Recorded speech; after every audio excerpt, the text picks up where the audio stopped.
యేసులో ఆనందం. ఇది శాశ్వతమైనది. మన ప్రభువును రక్షకుడినైన యేసుక్రీస్తు నామంలో శాంతి టీవీ ప్రేక్షకులకు వందనములు.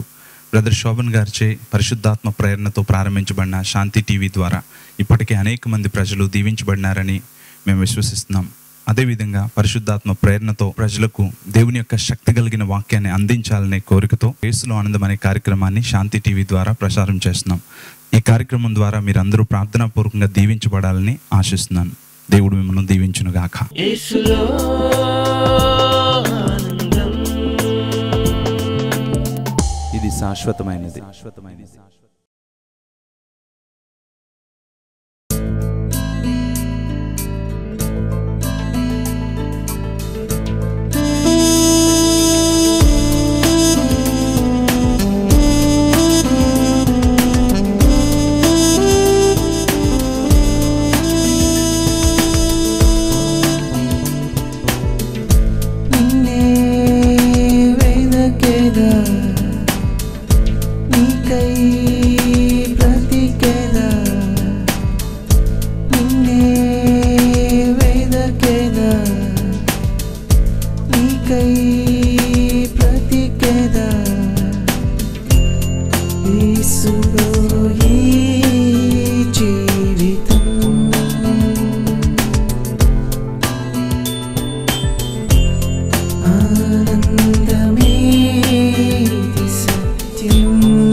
తలచగా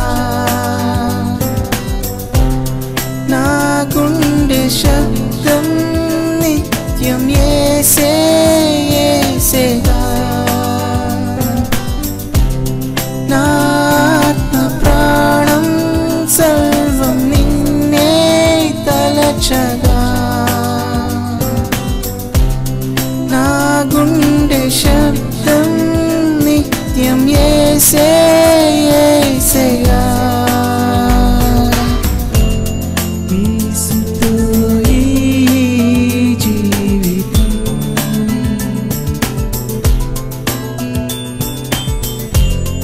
ఆనందమే సత్యం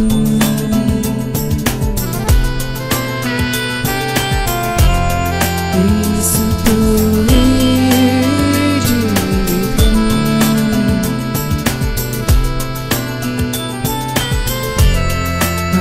ఆనందమే సత్యం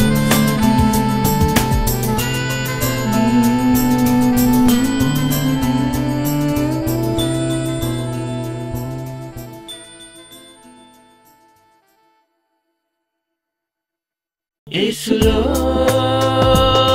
ఆనందం ఇది శాశ్వతమైనది.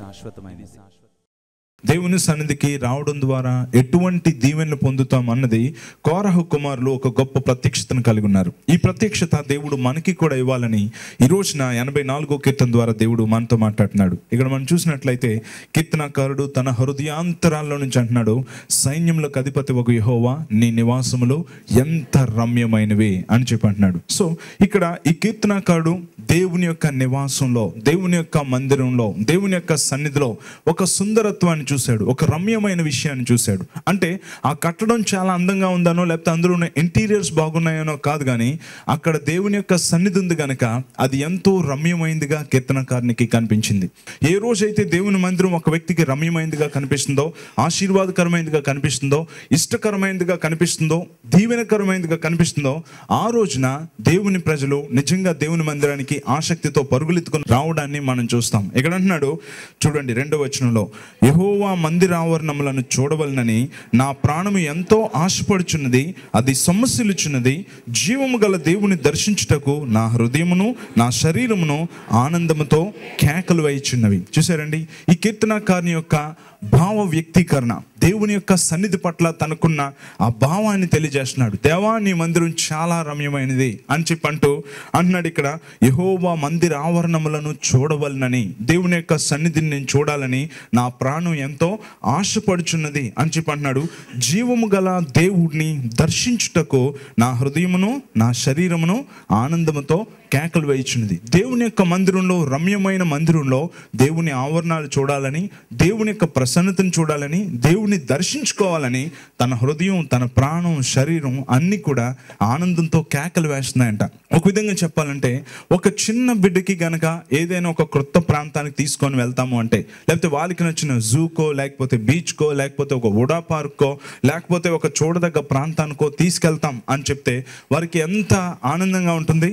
అలాగే ఈ కీర్తనకారునికి ప్రతిసారి కూడా దేవుని సన్నిధికి వెళ్తాం, టైం వచ్చింది, దగ్గరకు వచ్చింది, మరలా మనం మందిరానికి వెళ్ళబోతున్నాం అనే పరిస్థితి వచ్చేటప్పటికి ఒకలాంటి ఆ కేరింతలు అనేవి ఈ యొక్క కీర్తనకారులో కనిపిస్తుంది. అన్నాడు, దేవుని మందిర ఆవరణములు చూడవలనని, దేవుని ప్రసన్నత చూడాలని నా ప్రాణము నా శరీరం ఆనందంతో కేకలు వేస్తుంది అని చెప్పి అంటున్నాడు. చిన్నపిల్లల లాంటి మనస్తత్వంతో దేవుని సన్నిధిని ప్రేమించడాన్ని మనం చూస్తున్నాం. ఈ రోజున మనం దేవుని సన్నిధిని ఇటువంటి మనస్తత్వంతో ప్రేమించగలుగుతున్నామా? ఇటువంటి ఆసక్తితో మనం ప్రేమించగలుగుతున్నామా? ఒకవేళ మనం ఏదైనా చిన్నపిల్లలకి చెప్పామనుకోండి, సాయంత్రం మనందరం కలిసి హోటల్కి వెళ్దాం, లేకపోతే సాయంత్రం మనందరం కలిసి కైలాసగిరికి వెళ్దాం, రోప్ వేలో మనం పైనుంచి కిందకి దిగి ఎక్కుదాం అని చెప్పి అన్నాం అనుకోండి, ఏం చేస్తారు? మనం వెళ్తున్నాం సాయంత్రం అని చెప్పి ఒకలాంటి కేకలు లోపల వాళ్ళకి ఉంటాయి. అటువంటి కేకలంట ఈ కీర్తనకారుడికి దేవుని యొక్క మందిరానికి వెళ్ళాలని ఉందంట. ఇటువంటి కేకలో, ఇటువంటి ఆనందం నీకు దేవుని మందిరానికి రావాలన్న విషయంలో నీకుందా? ఒక్కసారి పరీక్ష చేసుకోండి. బైబిల్ గ్రంథం చెప్తుంది దేవుని యొక్క మందిరంలో దేవుడు సంపూర్తిగా ఆశీర్వాదాలు ఉంచాడంట. అందుకే బైబిల్ ఏమని చెప్తుంది? 84వ కీర్తన 10వ వచనం, Psalm 84:10, నీ ఆవరణములో ఒక దినము గడుపుట 1000 దినముల కంటే శ్రేష్టము. అదండి, దేవుని యొక్క మందిరంలో ఒక్క రోజు నువ్వు గడిపావు అంటే 1000 దినముల కంటే, 1000 దినాలతో కూడా పోల్చలేదు, 1000 దినాల కంటే కూడా శ్రేష్టము అని చెప్పి అంటున్నాడు. అంటే దేవుని యొక్క మందిరంలో నువ్వు ఒక్క రోజు కనుక గడిపితే 1000 దినాల ఆశీర్వాదం నీ జీవితంలోనికి వస్తుంది. 1000 దినాలంటే సుమారుగా 3 సంవత్సరాలు దాటి అంత ఆశీర్వాదం జీవితంలోనికి వస్తుంది. అందుకే కీర్తనకారుడు అంటున్నాడు, దేవా నీ మందిరంలోనికి ఒక్క రోజు వస్తే చాలు 1000 దినాల శ్రేష్టతను నేను పొందుకుంటాను అంటూ ఇంకా ఎలా కులుకుంటున్నాడంటే అంటున్నాడు 3వ వచనంలో, నీ బలిపీఠమునొద్దనే పిచ్చుకలకు నివాసం దొరికెను, పిల్లలు పెట్టుటకు వానకోవెలకు గూటి స్థలము దొరికెను. చూసారా ఏమని అంటున్నాడు? దేవా నేనైతే అప్పుడప్పుడు వారానికో నెలకో సంవత్సరానికో వస్తున్నాను, కానీ ఆ పిచ్చుకలు ఆ వానకోవెలు బలిపీఠంలో ఆల్టర్ కింద నాయన గూట్లోనే అక్కడే గూళ్ళు పెట్టేసి పిల్లలతో పాటు కాపురం పెట్టేసాయి ప్రభా. నేను ఒక్కరోజు వస్తేనే నాకు 1000 దినాల శ్రేష్టత అయితే ఆ పిచ్చుకలు వానకోవెలు ఆ మందిరంలోనే గూడు కట్టుకున్నాయి, అవి ఎంత శ్రేష్టమైనవి అని చెప్పి వాటికి దొరికిన ఛాన్స్ నాకు దొరకలేదే అని చెప్పి కుళ్ళుకుంటున్నాడు, ఉడుక్కుంటున్నాడు అనమాట. ఇటువంటి ఆ ఉడుక్కుబోతులతనం అనేది ఇలా ఉంటే ఎంత బాగుండేది కదా. ఒక వ్యక్తి కారు కొనుక్కున్నాడనో, గొలుసు కొనుక్కున్నాడనో, ఇల్లు కొనుక్కున్నాడనో, స్థలం కొనుక్కున్నాడనో ఉడుక్కునే మనుషులు ఆ వ్యక్తి ప్రతి ఆదివారం చర్చికి వెళ్ళిపోతున్నాడు, బాబోయ్ అతనికంటే ముందు వెళ్ళిపోవాలి అని ఉడుక్కునే జనాంగం దేవునికి కావాలి. అలాగా కుళ్ళుకునే జనాంగం దేవునికి కావాలి. ఈరోజు దేవుని యొక్క మందిరాన్ని మనం అలా ప్రేమించగలుగుతున్నామా? దేవుని వాక్యం చెప్తుంది 1000 దినాల కంటే నీ మందిరంలో గడపడం అనేది, ఒక్క దినం గడపడం అనేది శ్రేష్టమైంది. అనేక మంది జీవితాల్లో అందుకే ఈ శ్రేష్టమైన దీవెనలు పొందుకోకుండానే అపవాది అడ్డగిస్తూనే ఉంటాడు. ఇంకా దేవుని యొక్క వాక్యం ఏమని అంటున్నాడు చూడండి, 4వ వచనం, నీ మందిరంలో నివసించువారు ధన్యులు, నీ మందిరంలో నివసించువారు ధన్యులు, నీ మందిరంలో ఒక్క దినం గడుపుట 1000 దినాల కంటే శ్రేష్టం. ప్రభువా పిచ్చుకలకు అక్కడే చోటు దొరికింది, నాకు దొరకలేదే, కనీసం నాకు వచ్చిన ఛాన్స్ నేను ఉపయోగిస్తానని కేకలు వేసుకుంటూ కీర్తనకారుడు పరిగెడుతున్నాడు. ఎందుకో తెలుసా? దేవుని మందిరంలో అనేకమైన ఆశీర్వాదాలు ఉన్నాయి. ఎటువంటి ఆశీర్వాదాలు ఉన్నాయంటే, దేవుని యొక్క మందిరానికి మనం వచ్చినప్పుడు వారం అంతా కూడా ఆశీర్వాదాలు మనల్ని వెంబడిస్తూనే ఉంటాయి. ఒక ఆయన అన్నాడు, ఆదివారం నాడు నువ్వు ఎలా గడిపావో, ఎవరితో గడిపావో అన్నదే వారం అంతా నీ మీద ప్రభావితాన్ని చూపిస్తుంది. అలాగే ఆదివారం నువ్వు పరిశుద్ధులైన దేవునితో గడిపితే వారం అంతా పరిశుద్ధ దేవుని సన్నిధి నీకు తోడుగా ఉంటుంది. అందుకని మనం ఎవరితో గడుపుతున్నాం, ఎటువంటి ఆశీర్వాదాలు ఉన్నాయి చూడండి. 4వ వచనంలో ఉంది, నీ మందిరమునందు నివసించు వారు ధన్యులు, వారు నిత్యము నిన్ను స్తుతించుదురు. నెంబర్ 1, మనం ఎప్పుడైతే దేవుని యొక్క మందిరాన్ని ఎక్కువగా ప్రేమించి ఆసక్తి చూపించి ఆ రోజు ఎట్టి పరిస్థితుల్లో నేను మిస్ కాకూడదని అనుకుంటామో, మన జీవితంలో మనం నిత్యము స్తుతించేటువంటి అనుభవంలో దేవుడు మనల్ని ఉంచుతాడు. నెంబర్ 1, వారు నిత్యము నిన్ను స్తుతించెదరు అని చెప్పింది. నిత్యము స్తుతించే ఆశీర్వాదకరమైన ఫలభరితమైన జీవితం ఎవరికి ఇస్తున్నాడో తెలుసా? దేవుని మందిరానికి వచ్చేవారిని. సో మొట్టమొదటిగా ఫలభరితమైన జీవితం, ఆత్మ సంబంధంగా ఫలభరితమైన జీవితం దేవుని యొక్క మందిరానికి వచ్చేవారికి ఉంటుంది. రెండోదిగా మనం చూసినట్లయితే 5వ వచనం చూడండి, నీ వలన బలమునందు మనుషులు ధన్యులు, యాత్ర చేయు మార్గములు వారికి అతి ప్రియములు. చూసారా, యాత్ర చేయు మార్గములు వారికి అతి ప్రియములు. రెండవ ఆశీర్వాదం ఏంటో తెలుసా? మనం ఎప్పుడైతే దేవుని యొక్క మందిరానికి వస్తామో, దేవుని యొక్క మందిరాన్ని ప్రేమిస్తామో, అప్పుడు దేవుడు తన బలంతో మనల్ని నింపుతాడు. దేవుని యొక్క బలంతో మనం నింపబడతాం. అదే కాదు, మనం చేసే యాత్ర మనకి అతి ప్రియమైనదిగా ఉంటుంది. మనం చేసే ఈ లోక యాత్ర మనకి అతి ప్రియమైనదిగా ఉంటుంది. జీవితంలో అనేక మంది ఓడిపోయి విసిగిపోయి ఏమీ చేతకాని పరిస్థితుల్లో అనేక మంది యాత్రను మధ్యలో ముగించేసేవారిని మనం చూస్తూ ఉంటాం. ఈ యాత్రతో విసిగిపోయానండి, దేవుడు నన్ను తీసుకెళ్ళిపోయినా బాగును అని అనుకునేవారు కొంతమంది. అయితే జీవితంలో నేను ఎప్పుడు హ్యాపీగా లేనండి, ఈ యాత్ర జీవితం అంతా బాధాకరంగా ఉందండి అని బాధపడేవారు కొంతమంది. అయితే జీవితంలో నేను ఏ సక్సెస్ చూడలేదని అనుకుని కృంగిపోయేవారు కొంతమంది. అయితే దేవుని యొక్క వాక్యం చెప్తుంది, ఎవరైతే దేవుని యొక్క సన్నిధిలో కనబడతారో, ఎవరైతే దేవుని యొక్క మందిరంలో కనిపిస్తారో, ఎవరైతే దేవుని యొక్క సన్నిధిని ప్రేమిస్తారో, వారి జీవితంలో అంట వారు చేసే యాత్రా మార్గములు వారికి అతి ప్రియములు అని చెప్పన్నాడు. ఎందుకోసం అంటే నువ్వు చేసే జీవిత యాత్రను దేవుడు నీకు ప్రియమైనదిగా, నువ్వు ఆస్వాదించే వ్యక్తిగా, ఎస్ నా లైఫ్ నేను ఎంజాయ్ చేస్తున్నానండి, నా లైఫ్లో నేను దేవునిలో ఉండబట్టి నేను చాలా ఆనందంగా ఉన్నానండి అనే స్థితి దేవుని యొక్క సన్నిధి నీకు అనుగ్రహిస్తుంది. హల్లెలూయా. సో నెంబర్ 1, నువ్వు ఎప్పుడైతే దేవుని యొక్క మందిర ఆవరణాన్ని, దేవుని యొక్క సన్నిధిని, దేవుని యొక్క ప్రసన్నతను నువ్వు ప్రేమిస్తావో, అప్పుడు నీ జీవితంలో నిత్యం స్తుతించే వ్యక్తిగా దేవుడు నిన్ను చేస్తాడు.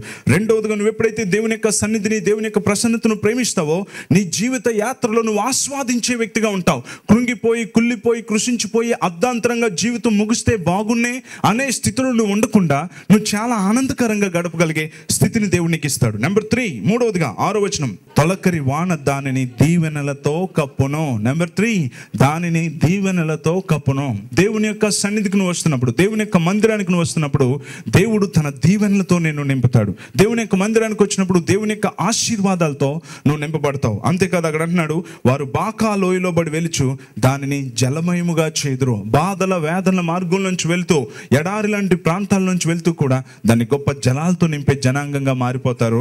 వారు నిత్యం కూడా వారి జీవితాలు దీవెనలతో కప్పబడతాయి. ఒక్కొక్కరు ఏ విధంగా కప్పుకుంటారు కదండి, దుప్పటి కప్పుకున్నట్లుగా దేవుని సన్నిధికి మనం వచ్చినప్పుడు దీవెనలతో మనం కప్పబడతాం. దేవుడు 6 దినాలు సృష్టించేసిన తర్వాత 7వ దినాన్ని విశ్రాంతిని ప్రకటించి పరిశుద్ధపరిచి ఆశీర్వదించెను అనుంది. ఆదివారం నాడు దేవుడు ఏం చేస్తాడు తెలుసా? తన మందిరానికి వచ్చినప్పుడు బాగా కడుగుతాడు, మనల్ని స్నానం చేస్తాడు. అప్పుడు ఏం చేస్తాడు? ఆశీర్వదించి పంపిస్తాడు. అందుకే అంటున్నాడు దీవెనలతో కప్పును. 3వ గొప్ప ఆశీర్వాదం దీవెనలు మన జీవితంలోకి వస్తాయి. 7వ వచనం చూడండి, 4వ ఆశీర్వాదం వర్స్ 7, వారు నానాటికి బలాభివృద్ధి నందుచు ప్రయాణము చేదురు, వారిలో ప్రతివాడును సియోనులో దేవుని సన్నిధిని కనబడును. వారు నానాటికి బలాభివృద్ధి నొందొచ్చు. నెంబర్ 4, వారు ఎవరైతే దేవుని యొక్క సన్నిధిని ప్రేమిస్తారో వారు నానాటికి బలాభివృద్ధి చెందుతారంట. ధనాభివృద్ధి ఎలా జరుగుతుందో అలాగే బలంలో కూడా అభివృద్ధి పెరుగుతుంది. నువ్వు అనారోగ్యంతో ఉన్నట్లయితే, నువ్వు సమస్యలతో ఉన్నట్లయితే, విడిచిపెట్టని రోగాలతో నువ్వు ఉన్నట్లయితే, నువ్వు దేవుని సన్నిధిని ప్రేమిస్తూ ఫ్రీక్వెంట్గా దేవుని యొక్క సన్నిధిలో నువ్వు కనబడితే అంట నీ జీవితంలో దేవుడు బలాన్ని అభివృద్ధి చేస్తాడు. అంటే నీ బలహీనతల్ని పూర్తిగా నీ జీవితం నుంచి బయటకు తీసేస్తాడు. అందుకని దేవుని యొక్క వాక్యం స్పష్టంగా ఈరోజు నీతో మాట్లాడుతుంది. నిన్ను ఆశీర్వదించాలని దేవుడు కోరుకుంటున్నాడు, నిన్ను దీవెనలతో కప్పాలని దేవుడు కోరుకుంటున్నాడు, నిత్యం నీ నోట స్తుతి ఉండాలని దేవుడు కోరుకుంటున్నాడు. నువ్వు చేస్తున్న యాత్రలో నేను ఓడిపోయాను, విసిగిపోయాను, నాకు ఇంకా బ్రతకాలని లేదు అని అనుకుండా, ఎస్ నా లైఫ్ నేను ఎంజాయ్ చేస్తున్నాను, నేను చాలా సంతోషంగా ఉన్నాను, అటువంటి గొప్ప స్థితి దేవుని యొక్క సన్నిధి మనకు అనుగ్రహిస్తుంది. హల్లెలూయా. సో అందుకోసమని దేవుని యొక్క సన్నిధిలో, ఆయన సన్నిధిని ప్రేమించే వారంగా మనం ఉన్నామా? వారిలో ప్రతి వాడు కూడా సియోన్లో దేవుని సన్నిధిని కనబడును అని చెప్పి దేవుని యొక్క వాక్యం చెప్తుంది. ఇంకా 11వ వచనం చూడండి, దేవుడైన యెహోవా సూర్యుడును కేడుమునై ఉన్నాడు, యెహోవా కృపయు ఘనతయు అనుగ్రహించును. చాలు. ఇంకో గొప్ప ఆశీర్వాదం ఏంటో తెలుసా? కృపయు ఘనతయు అనుగ్రహించును. దేవుడు తన కృపను మనకి ఇస్తాడు, దేవుడు మనకి ఘనతను అనుగ్రహిస్తాడు. ఇవన్నీ ఎక్కడున్నాయో తెలుసా? దేవుని యొక్క సన్నిధిలో ఉన్నాయి. కనుక ప్రియమైన దేవుని బిడ్డలారా, ఈ రోజున ఇంత గొప్ప దీవెనకరమైన దేవుని యొక్క మందిరాన్ని, దేవుని యొక్క సన్నిధిని మనం ప్రేమించి ఆసక్తితో మనం పరుగులెత్తుకొని రాగలుగుతున్నామా? ఒకసారి ఆలోచించండి. మన జీవితంలో దేవుడు విశ్రాంతి దినాన్ని మన కొరకే దేవుడిచ్చాడు. దాన్ని మనం ప్రేమించి ఆస్వాదించాలని దేవుడు కోరుకుంటున్నాడు. ఈ అంచె దినాల్లో దేవుని యొక్క మందిరంలో, దేవుని యొక్క సన్నిధిలో ఎన్ని ఆశీర్వాదాలు ఉన్నాయో అపవాదికి బాగా తెలుసును కనుకనే ఈ రోజుల్లో అనేక మందిని అపవాది దేవుని యొక్క మందిరానికి రాకుండా ఆటంకపరుస్తున్నాడు. సో దేవుని మందిరానికి ఆదివారం ఆరాధనకు వెళ్లకుండా చేయడం అనేది సాతాను యొక్క కుట్ర. నీ యాత్రా జీవితంలో విసిగిపోయి ఓడిపోయి ఎటువంటి అర్థం పర్థం లేని జీవితం కింద నువ్వు గడపాలని నువ్వు దేవుని యొక్క మందిరానికి రాకుండా సాతాను కుట్ర చూపిస్తున్నాడు. బైబిల్లో మనం క్లియర్గా చూడొచ్చు. నిర్గమకాండం 5వ అధ్యాయం. తరువాత మోషే అహరోనులు వచ్చి ఫరోను చూచి, ఇశ్రాయేలీల దేవుడైన యెహోవా అరణ్యములో నాకు ఉత్సవము చేయుటకు నా జనమును పోనిమ్మని ఆజ్ఞాపించుచున్నాడనిరి. ఫరో, నేను అతని మాట విని ఇశ్రాయేలీల్ని పోనిచ్చుటకు యెహోవా ఎవడో? నేను యెహోవాను ఎరుగను, ఇశ్రాయేలీలను పోనీయనెను. చూసారండి, ఇశ్రాయేలీల్ని పోనీయనెను. ఇశ్రాయేలీల్ని వెళ్ళనివ్వకుండా ఆపుతున్నాడు ఎవడు? ఫరో. ఫరో ఎవరికి సూచనగా ఉన్నాడు? సాతానికి సూచనగా ఉన్నాడు. ఇక్కడ మోషే అహరోను వీళ్ళన్నారు, మా దేవునికి మేము ఉత్సవం చేయాలి, మా దేవుడిని మేము ఆరాధించాలి, మమ్మల్ని ఆరాధనకి పంపించండి అని అడిగితే ఫరో ఏమన్నాడు తెలుసా? మేము ఇశ్రాయేలీలను పోనీయను అని చెప్పి అన్నాడు. ఈరోజు చాలా మంది ఇశ్రాయేలీల్ని, దేవుని ప్రజల్ని ఫరో పోనివ్వట్లేదు, దేవుని మందిరానికి వెళ్ళనివ్వట్లేదు. ఎక్కడంటున్నాడు? నేను పోనీయను అని చెప్పన్నాడు. అందుకోసమని ఈ ఇశ్రాయేలీల్ని దేవుడిని ఆరాధించకుండా పోనివ్వకుండా ఆపాలంటే ఏం చేయాలి అని బాగా ఆలోచించి వారి మీద పని ఒత్తిడిని పెంచాడు, పని భారాన్ని పెంచాడు, ఖాళీ లేకుండా చేశాడు. చూడండి నిర్గమకాండం 5వ అధ్యాయం 8-9 వచనాలు. Exodus chapter 5 versus 8 and 9. అయినను వారు ఇది వరకు చేసిన ఇటుకల లెక్కనే వారి మీద మోపవలను, దానిలో ఏమాత్రమును తక్కువ చేయదు. వారు సోమరులు గనుక మేము వెళ్ళి మా దేవుని బలినర్పించుటకు సెలవు మనం మొరపెట్టుచున్నారు. ఆ మనుష్యుల చేత ఎక్కువ పని చేయించవలెను. చూసారండి ఏమని అంటున్నాడు? ఆ మనుషుల చేత ఎక్కువ పని చేయించవలెను. చర్చికి వెళ్తాను, ఆరాధనకి వెళ్తాను అని అనేవారిని ఏం చేయాలి? ఎక్కువ పని చేయించాలి. మనం మెటీరియల్కి మీద ఇవ్వద్దు, మెటీరియల్ కూడా వాళ్ళే తెచ్చుకోవాలి. అదేవిధంగా ప్రొడక్షన్లో ఎటువంటి విధంగా కూడా తక్కువ ఉండకూడదు, అంతే ప్రొడక్షన్ రావాలి. అంటే వారి చేత ఎక్కువ పని చేయించాలి అని చెప్పి అన్నాడు. అందుకే ఈ రోజు దేవుని యొక్క మందిరానికి రావాలంటే చాలా మంది బిజీ కదా. కొంతమందికి టీబీ, టూ బిజీ కదా. ఎంతో మంది బిజీ బిజీ బిజీ అంటే ఏంటి తెలుసా? Buried under Satan's yoke. Buried under Satan's yoke అంటే అపవాది యొక్క కాడి కింద సమాధి చేయబడ్డం అని చెప్పి అర్థం. అపవాది ఈ రోజుల్లో అనేక మంది దేవుణ్ణి ఆరాధించకుండా చేయడం అనేది ఏంటో తెలుసా? ఫరో యొక్క కుట్ర. ఈరోజు నువ్వు దేవుని యొక్క మందిరానికి ఏదో వంకను ఉండిపోతున్నావా? దేవుని సన్నిధికి రాకుండా ఉంటున్నావా? అయితే నిన్ను సాతాను చర్చికి రాకుండా ఆటంకపరుస్తున్నాడు అనమాట. పోనీయన నేను. అందుకని ఏం చేద్దాం? ఆదివారం నాడు పని పెట్టుకొనమనేను కదా. ఈ రోజులు అనేక మంది ఆదివారం నాడే వంటలు చేసుకోవడానికి చర్చి మానేస్తారు కొంతమంది. ఎంత దౌర్భాగ్య స్థితి ఒకసారి ఆలోచించండి కదా. చికెను మటన్ తినకపోతే కడుపు నిండా సాయంత్రం ఎలా బాబోయ్ అని చెప్పి చర్చి మానేస్తారు. వారి జీవితంలో ఆశీర్వాదం ఉంటుందా? ఇక్కడ పోనీయన నేను. ఈరోజు దేవుడు నీతో మాట్లాడుతున్నాడు. వాల్టర్ అనే ఒక ఫ్రెంచ్ ఫిలాసఫర్ ఏమని చెప్పాడో తెలుసా?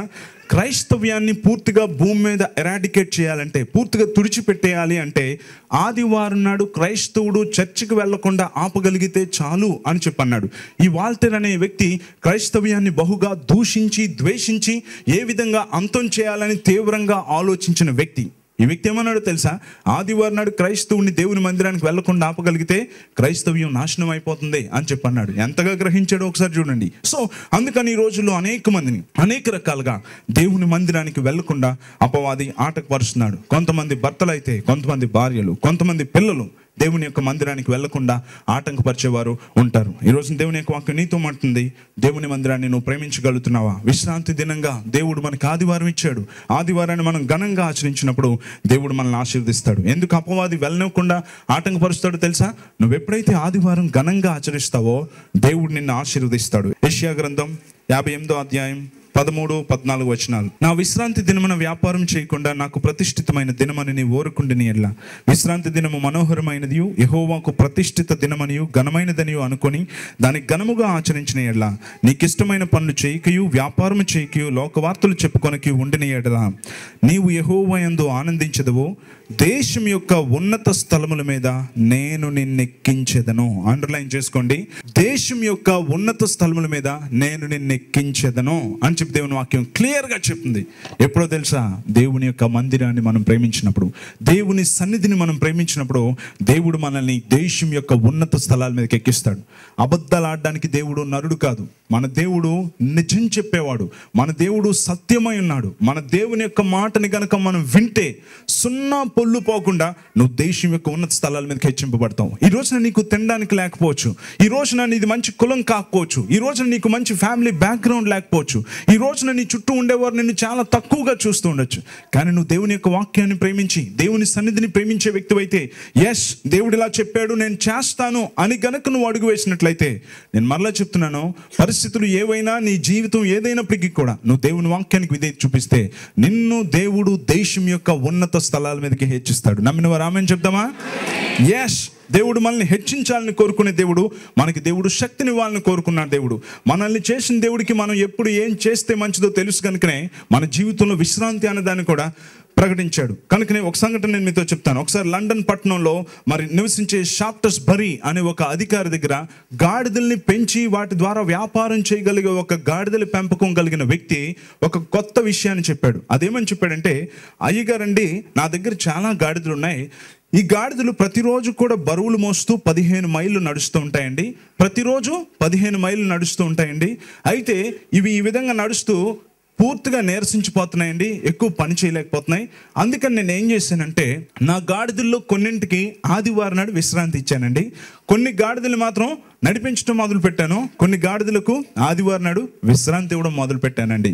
ఒక అద్భుతమైన సంఘటన నాకు బయటపడింది సార్ అన్నాడు. ఏం జరిగింది అని అంటే, ప్రతిరోజు విశ్రాంతి లేకుండా పనిచేస్తున్న గాడిదలు రోజుకి 15 మైళ్ళు నడుస్తున్నాయి. అయితే నేను ఏ గాడిదలకైతే ఆదివారం నాడు విశ్రాంతినిచ్చానో ఆ గాడిదలు రోజుకి 30 మైళ్ళు అలసిపోకుండా నడవడం నేను చూశానండి అని చెప్పన్నాడు. ఏ గాడిదలైతే ఆదివారం నాడు విశ్రాంతి తీసుకున్నాయో అవి రోజుకంట 30 మైళ్ళు నడిచాయంట. ఈ ప్రకారంగా సంవత్సరానికి 3900 మైళ్ళు ఎక్స్ట్రా ఆదివారం విశ్రాంతి తీసుకున్న గాడిదలు నడిచాయండి అని అన్నాడు. అబ్బా, చాలా గొప్ప విషయం చెప్పవయ్యా, ఒక్కరోజు విశ్రాంతి తీసుకున్నందుకు గాను డబుల్ మైలేజ్, ఎక్స్ట్రా మైల్ కదండి. ఇలా ఎలా జరిగిందో మీకు తెలుసా సార్ అన్నాడు. ఎలా జరిగింది? బైబిల్లో దేవుడు రాశాడు సార్, ఇది కరెక్టా కాదా అని చెప్పి నేను ప్రాక్టికల్స్ చేశాను, దానివల్ల దేవుడు గొప్ప శక్తిని నా గాడిదలకి ఇచ్చాడండి. ఎక్కడ రాశాడు దేవుడు? బైబిల్లో మనం చూడొచ్చు. నిర్గమాకాండం 20వ అధ్యాయం 10-11 వచనాలు. నీ దాసుడనైనను దాసి అయినను నీ పశువైనను 7వ దినమున పని చేయకూడదు. 7వ దినమున నీ దాసుడైనను నీ దాసి అయిన నీ పశువైన పని చేయకూడదు అన్నాడు దేవుడు. అలాగే ఓహో, అయితే పశువుకు కూడా విశ్రాంతి ఇద్దాం అని చెప్పి ఆ గాడిదకి నేను విశ్రాంతి ఇచ్చానండి. దానివల్ల ఏమైందో తెలుసా? నాకు ఎక్స్ట్రా మైల్స్ నడవడం మొదలుపెట్టింది, 30 మైళ్ళు నడవడం మొదలుపెట్టింది అని చెప్పన్నాడు. ప్రియమైన దేవుని బిడ్డలారా, దేవుని వాక్యాన్ని అనుసరించి నిర్ణయం తీసుకున్నప్పుడు ఒక గాడిదకే అంత బలం వస్తే, దేవుని ప్రజలమైన మనం ఆదివారం నాడు దేవుని సన్నిధిలో కనిపిస్తే మనకి దేవుడు ఎంత గొప్ప శక్తిని ఇస్తాడు.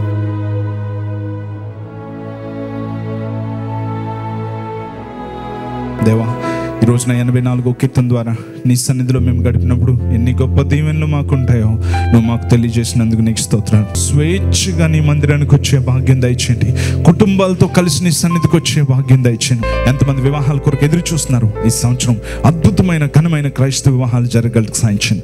గర్భఫలం కొరకు ఎదురు చూస్తున్న ప్రతి గర్భాన్ని ఇప్పుడే విశ్వాసంతో ఆశీర్వదిస్తున్నాం తండ్రి. యేసు నామములో వారి గర్భాలు తెరవబడును గాక.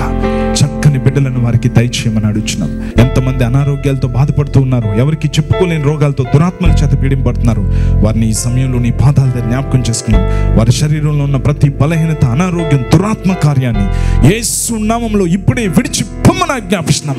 ఇప్పుడే నీ దివ్య శక్తి వారిని తాకును గాక. టచ్ లార్డ్, సంపూర్తిగా ఆరోగ్యం దయచేయండి. యేసు నామములో అడుగుచున్నాం తండ్రి, ఆమేన్.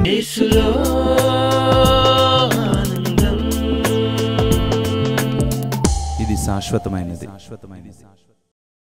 మా చిరునామా brother Samuel Karmoji, miracle centre, plot number 70, door number 10-288-1-3, Visalakshi Nagar, main road, Visakhapatnam 530043. Our new address, Brother Samuel Karmoji, plot number 70, door number 10-288-1-3, Visalakshi Nagar Main Road, Vishakhapatnam 530043, Andhra Pradesh, India. Our phone numbers 9701-400-777, 98483-50332. Our website www.samuelkarmoji.com. Our email samuelkarmoji@gmail.com.